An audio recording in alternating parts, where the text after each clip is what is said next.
क्या आप जानते हैं, एक ऐसा गुरु था जिसे अपमान मिला और उसने कसम खाई कि वो पूरा साम्राज्य हिला देगा, और उस कसम ने जन्म दिया भारत के सबसे बड़े सम्राट को। ये कहानी है चाणक्य और चंद्रगुप्त की। लेकिन सवाल यह है, कैसे एक गरीब लड़का और एक अपमानित गुरु मिलकर बना देते हैं एक ऐसा साम्राज्य जिसे दुनिया मौर्य एम्पायर के नाम से जानती है।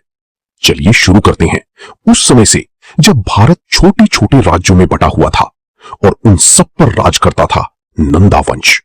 उनका राजा था धनानंद, बहुत शक्तिशाली लेकिन उतना ही घमंडी।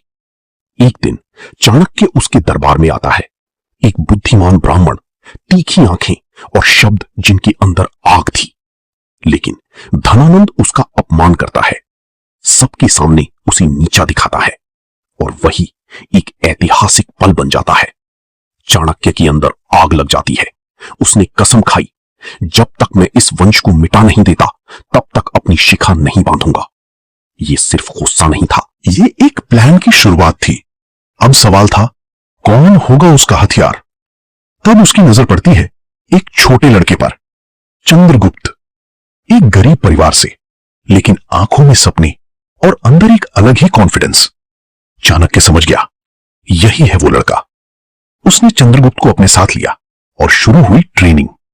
ये ट्रेनिंग नॉर्मल नहीं थी, ये सिर्फ तलवार चलाना नहीं था, ये था दिमाग से जीतना। चाणक्य ने उसे सिखाया राजनीति, युद्ध नीति और सबसे इंपॉर्टेंट, कैसे दुश्मन को उसकी ही गेम में हराना है। दिन रात की ट्रेनिंग, डिसिप्लिन और एक ही गोल, नंद वंश का अंत। सालों तक चाणक्य ने एक परफेक्ट प्लान बनाया। डायरेक्ट अटैक नहीं, पहले सिस्टम को तोड़ना। उन्होंने लोगों का ट्रस्ट जीता, राज्यों को अपने साथ मिलाया और धीरे धीरे एक सेना तैयार की।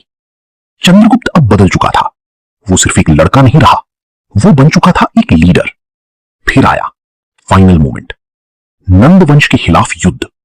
यह आसान नहीं था क्योंकि सामने थी एक बड़ी सेना, लेकिन चाणक्य का प्लान अलग था। उसने सीधा वार नहीं किया, उसने अंदर से तोड़ना शुरू किया। डिवाइड एंड रूल, स्ट्रैटेजी और साइकोलॉजिकल वॉरफेयर। दुश्मन को समझने से पहले ही उसे हरा दिया गया, और धीरे धीरे नंद साम्राज्य गिरने लगा।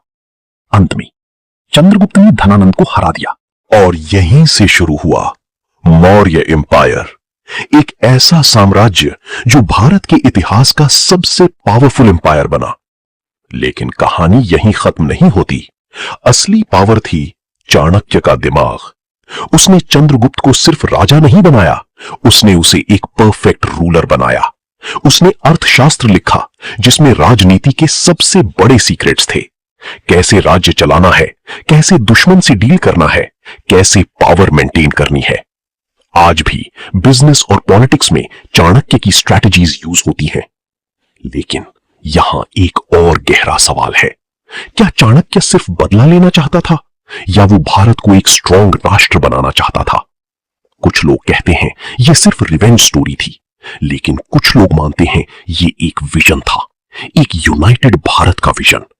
और अगर आप गौर से देखें तो शायद दोनों सही हैं, बदला भी था और विजन भी। और यही इस कहानी को इतना पावरफुल बनाता है। एक गुरु जो कभी हार नहीं मानता, एक शिष्य जो हर मुश्किल में खड़ा रहता है, और एक सपना जो पूरे देश को बदल देता है। लेकिन सोचिए, अगर उस दिन चाणक्य का अपमान नहीं होता तो क्या चंद्रगुप्त कभी सम्राट बन पाता?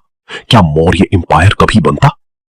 कभी कभी जिंदगी के सबसे बुरे पल हमारी सबसे बड़ी ताकत बन जाते हैं, और यही इस कहानी का असली लेसन है। तो अब आप बताएं, क्या ये सब एक एक्सीडेंट था या एक परफेक्टली प्लान्ड डेस्टिनी? कमेंट में जरूर बताएं। और अगर आप जानना चाहते हैं कि कैसे एक योद्धा ने अपने ही फैसलों से हार झेली, तो नेक्स्ट वीडियो जरूर देखिए, क्योंकि वहां मिलेगा एक और ऐसा सच जो आपकी सोच बदल देगा। ऐसी ही कहानियों के लिए सब्सक्राइब करें भारत की कहानियां।